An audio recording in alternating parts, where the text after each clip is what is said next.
All right, guys, welcome in here. It is Friday, right? Holy crap! I can't believe it. It is absolutely Friday already. That means we are loaded for the weekend. Want to welcome you into another edition of the Joe Raineri Show, brought to you by our friends at Paperhead.com.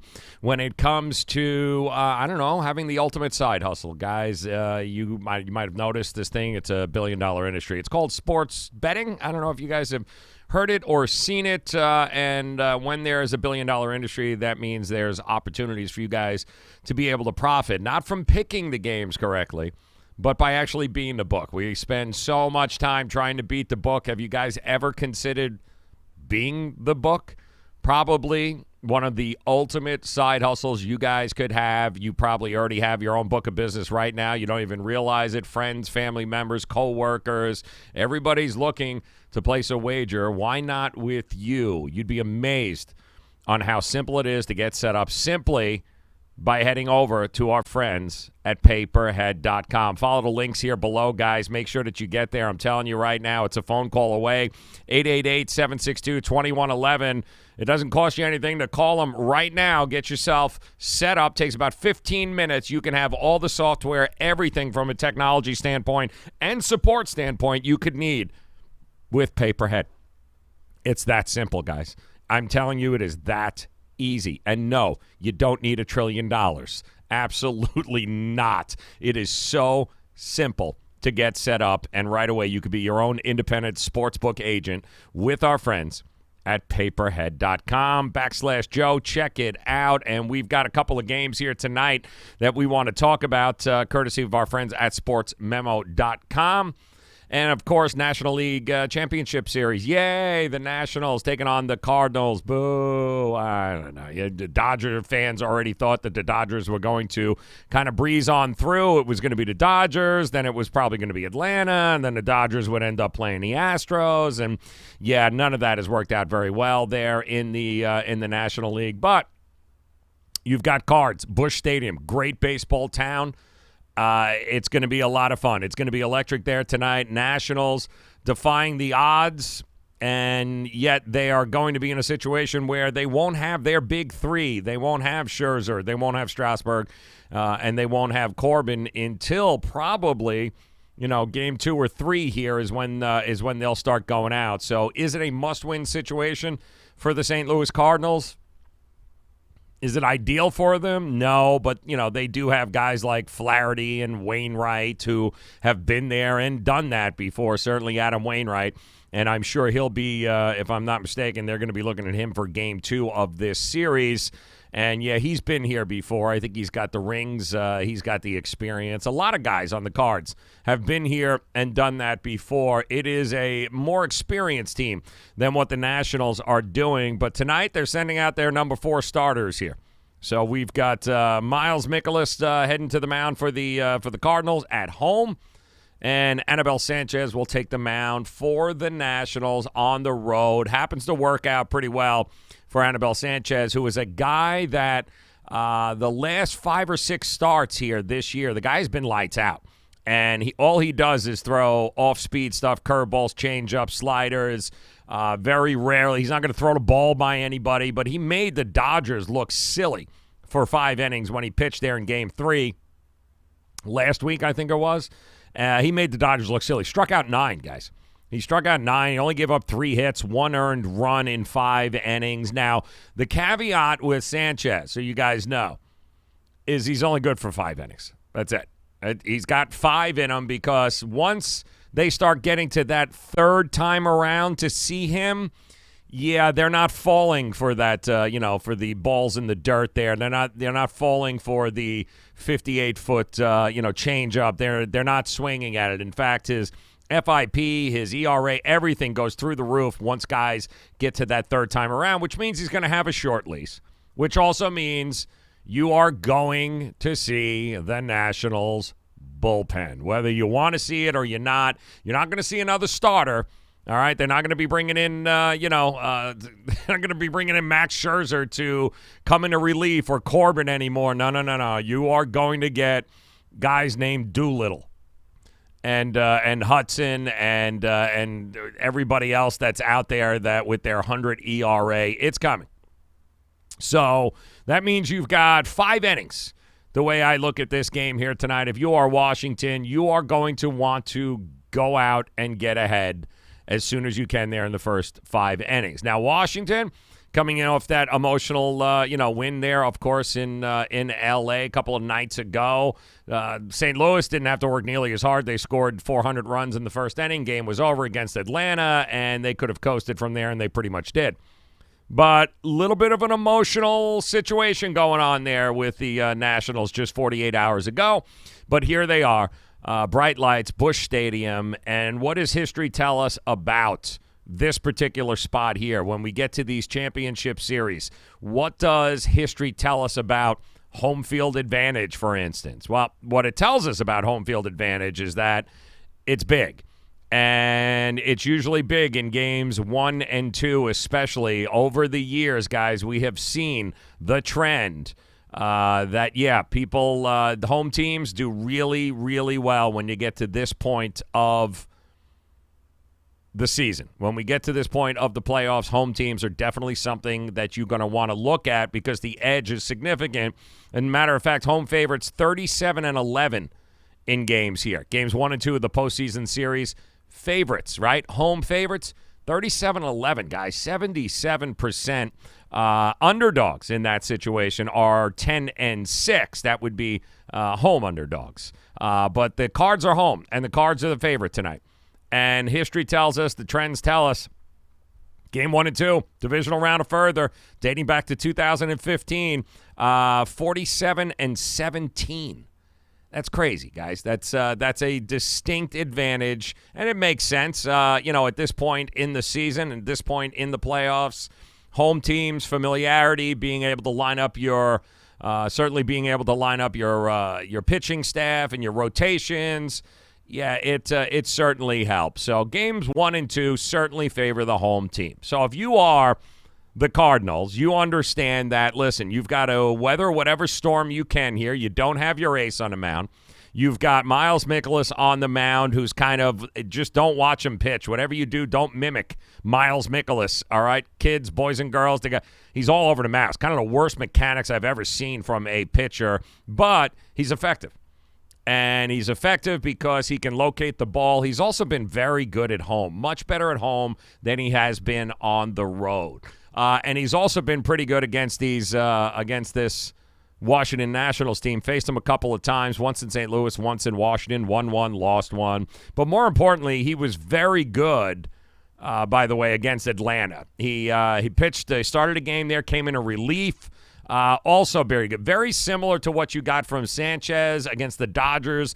You pretty much got that from Miles Mikolas, the Cardinals did in the Atlanta series. So these two guys match up pretty well. They're not going to overpower anybody, but they are going to be they're going to be tough to hit because they're not going to be leaving the ball over the middle of the plate. They're going to force the hitters to make decisions on whether or not they're going to chase stuff or force things that happen. And again, the bullpen.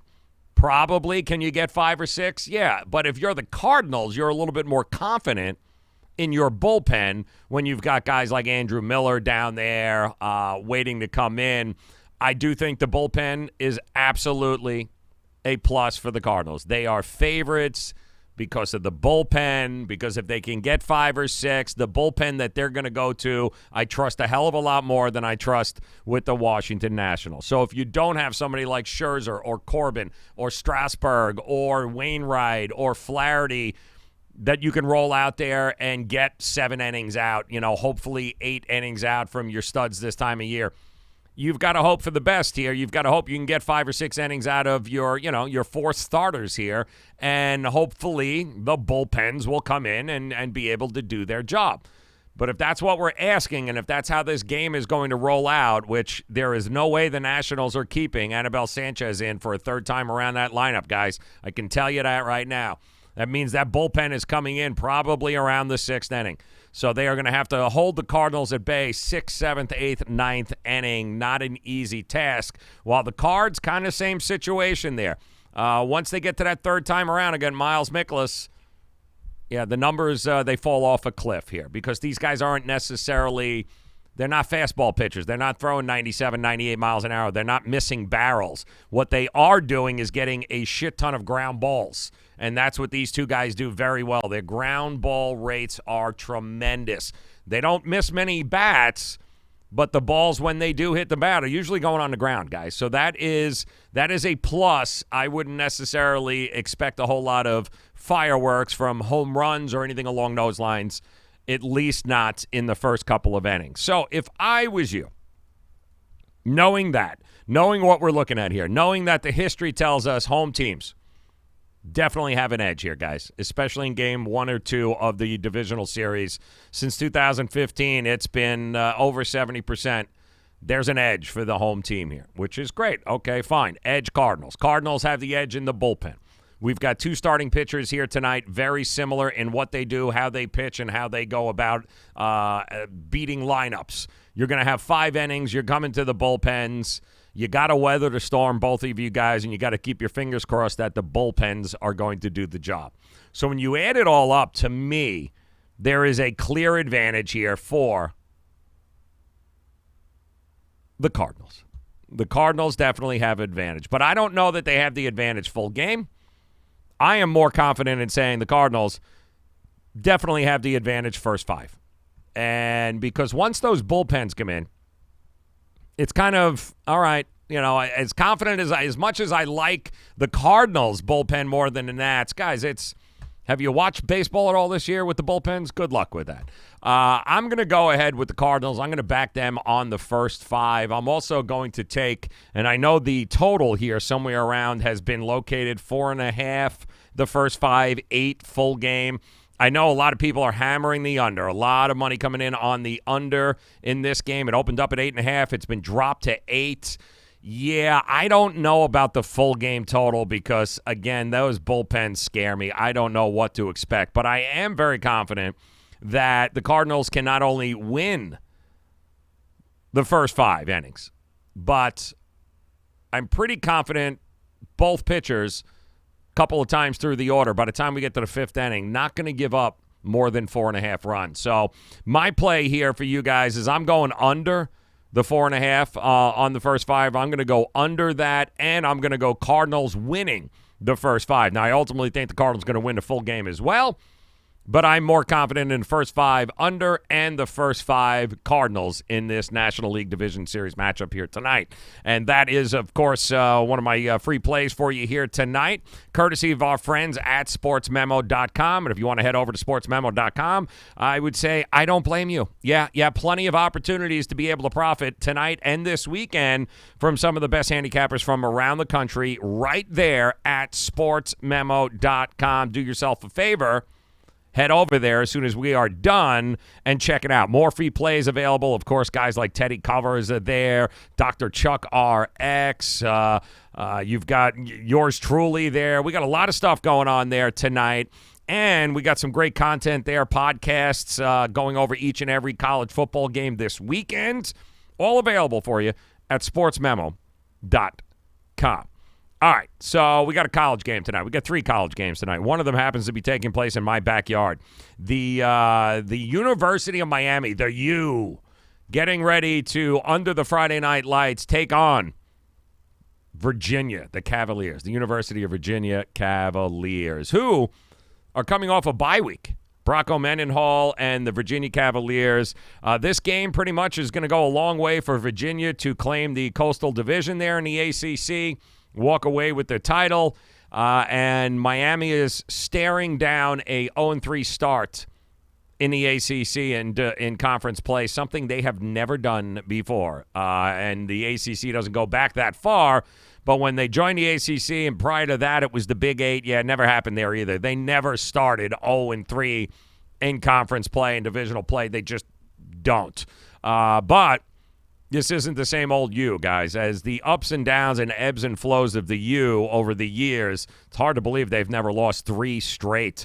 They've never started 0-3 in division play, but they are on the verge of that happening tonight as the Cavaliers. It's a good team. It's a well-coached team. They have the better quarterback in Bryce Perkins. They're coming off of a bye week, which they have done before in the past against University of Miami. It's actually worked pretty well against them. Miami's got problems on the offensive line. They have their backup quarterback, N'Kosi Perry, is going to be taking under center here tonight, as their starter has an upper extremity problem. Maybe the upper extremity problem is his eyes are killing him from throwing 3 interceptions out of the first 7 passes last week against a Virginia Tech team who is abysmal, guys. Absolutely abysmal. And Virginia Tech raced out to a 28-0 there, ultimately providing too many points on the board for the U to come back. So they're here tonight, Friday Night Lights. A lot at stake already here as we begin Week 7 of the college football season. But better team is Virginia. The bottom line, they're a more disciplined team. Both teams have trouble turning the ball over, but the University of Miami has a problem with penalties. They're averaging almost 12 penalties a game, guys. That's almost dead last in efficiency in the country, guys. They get flagged for everything. They're not a very disciplined team. There's problems on the defensive side of the ball. Manny Diaz looks like he's going to be taking over control, or at least he's going to be calling some of the defensive shots right now. Yeah, there's a lot going on there. New offensive coordinator who doesn't seem to be getting a whole heck of a lot out of the weapons they have. I expect Miami to go out tonight and try and throw the ball. Both defenses are the best parts of their team. This is going to be a close game here tonight, but anybody thinks that the University of Miami is just going to run away with this, I think they are crazy. I do think Virginia is a live dog tonight, guys. So if you are planning on betting this game, keep an eye on Virginia. I do think they are, without a doubt, a live dog. It is going to be close. It's going to be a great game, I think. And I do think ultimately it's going to come down to who makes less mistakes, Virginia or the University of Miami. Definitely going to be worth keeping an eye on tonight. And then, of course, the late game, Oregon versus Colorado. 2 teams that I have won with and I have lost with this year. Frustrating, both of them. Colorado from the standpoint of, listen, they've got the weapons, they've got the offense, they've got a senior quarterback there and Steven Montez. They got, LaVault there, a wide receiver that's going to be playing on Sundays. They've got some weapons. Defense struggles to keep people out of the end zone. They show up, they don't show up. They show up, they don't show up. And then you've got Oregon, who the perception and reality of Oregon is 2 different things. The perception of Oregon is they are this high-flying offense, Chip Kelly days, where they can put up a whole lot of points in a real hurry. They got the number 1 quarterback, they say, next year, right? Justin Herbert is going to go ahead. He's going to be number 1. He's got wide receivers. They got all of these weapons, and yet they barely won last week against California at home. They only scored 17 points. So what's going on? Well, the problem is they're not the Chip Kelly Oregon Ducks anymore. In fact, the best part about the Oregon Ducks is that defense that they have. They are top 5 in just about every statistical category there is. They keep people out of the end zone. That defense is no joke for Oregon. You guys will see that tonight against Colorado. Now, Colorado's dealing with a whole lot of injuries, guys. A whole lot of injuries. But the one thing we know about Colorado is that defense, it is suspect. They give up 30 points all the time. It's 30 points here. It's 30 points. They're always giving up 30 points. But we also know that Colorado, no matter what, stays competitive and usually will score late. They keep the games close. Tonight's spread is 22 points by the University of Oregon at home, and it continues to rise. So it opened up at 18.5. It's already been bet up way high, guys, to 22 points. That's 3 touchdowns. And that, to me, is the tipping point there. That is way too many touchdowns to be laying tonight in a game that, quite honestly, we have seen Colorado be in before. They are a team that, even when they're down, they're still dangerous enough. And, yes, they have some injuries tonight, but 22 points from an offense that I am not impressed with, especially the coaching with Mario Cristobal there. Yeah, give me the 22 points, guys. I'm going to take the 22 points tonight with Oregon, with Colorado, rather. I'm going to say that they get a backdoor cover.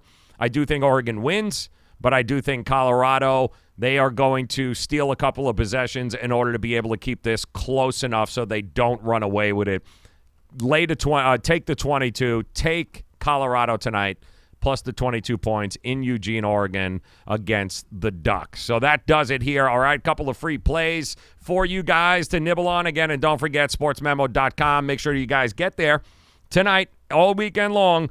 Plays are available for you. Time to profit here this weekend. It starts with a Friday night lights. You got baseball, you got college football.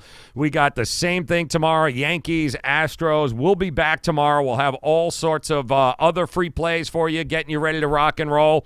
And just a reminder, guys, you're betting numbers. You're not betting teams. That's why it is so important for you guys to have multiple books in order to place the bets. If you guys can't shop, if you can't go out and get the best number, what the hell are you doing? You're stopping yourself from being able to profit. You're taking money out of your pocket by getting bad numbers. Why? Because you only have one book. And you need an offshore book you can rely upon, guys, and that's why we've been telling you about UWager. It's one of 7 that we belong to here on the show. It's one of 7 that we use, and we love them because of the customer service. We love them because the pricing is usually spot on. It's one of the better books that kind of will let you know where the line is going rather quickly. So there's great opportunities here at UWager. And the best opportunity, of course, is picking up the phone and calling 1-800-UWager. Give them the code JRS50, and they will drop a 50% sign-up bonus in your account. Put in $50, they put in $50. You got $100 to play with tonight. It's that simple. 25, they match 25. You got $50. You put in a dime, it's... You get what I'm saying, right here, guys? All right? Pretty much, unless I just did 100% there, but that's not a problem. You get the point. 1-800-UWager. The code is JRS50. Give yourself more than one option, please, to play a game and to line shop. You're betting numbers. You're not betting teams. Get there today. 1-800-UWager. The code is JRS50. All right, guys, want to wish you all the very best of luck here, no matter what you decide to go with, no matter what you play. May you cash those damn tickets here tonight. May you profit. May you lead right into Saturday and Sunday so you don't have to go to work on Monday. You can just call in and be like, look at all this money. I mean, I don't need to go to work anymore. And come back and join us again tomorrow, too. We'll have more free plays, more free videos for you guys with plays from our favorite handicappers. Ralph Michaels will be by, Tony George, Joe D'Amico. We got a lot on tap for you guys. Make sure you stop by and see us again tomorrow here on the Joe Raineri Show. Don't forget, get over to sportsmemo.com. That is sportsmemo.com. Check out the free plays. Good luck, guys. We'll talk to you again tomorrow.